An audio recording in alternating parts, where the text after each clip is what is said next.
நமஸ்காரம். இங்கே நம்ம பார்த்துட்டு இருக்கிறது கனகதாரா இல்லம். ஆதிசங்கரர் பிரார்த்தனையால் மகாலட்சுமி தேவி வந்து தரிசனம் கொடுத்த இல்லம்.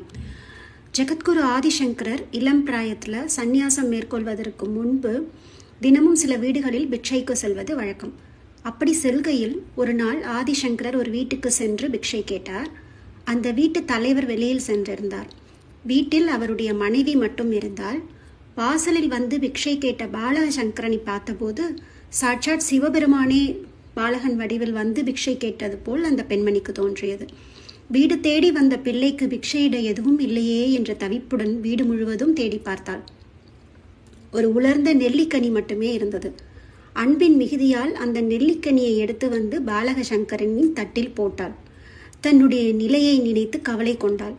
அந்த பெண்ணின் அன்பில் மகிழ்ந்த சங்கரர் அவள் வறுமை தீர வேண்டி மகாலட்சுமியை பிரார்த்தித்து கனகதாரா ஸ்தோத்திரம் பாடினார்.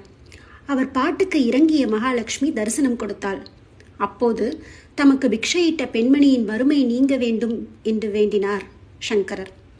சங்கரா, இவர்கள் வறுமையில் சிக்கி தவிப்பதற்கு பூர்வ ஜென்ம வினையே காரணம். முறையாக பயன்படுத்தவில்லை, தான தர்ம காரியங்களுக்கு பயன்படுத்தவில்லை. அதனாலேயே இந்த பிறவியில் இவர்கள் வறுமை கொண்டார்கள். இதில் நான் என்ன செய்வது என்று கேட்டாள் மகாலட்சுமி. உடனே சங்கரர், தாயே, தாங்கள் சொல்வது உண்மையாக இருக்கலாம். ஆனால் எப்போது தங்களின் கடைக்கண் பார்வை இந்த பெண்ணின் மீது பட்டுவிட்டதோ அப்போதே இவள் பாக்கியசாலி இல்லையா?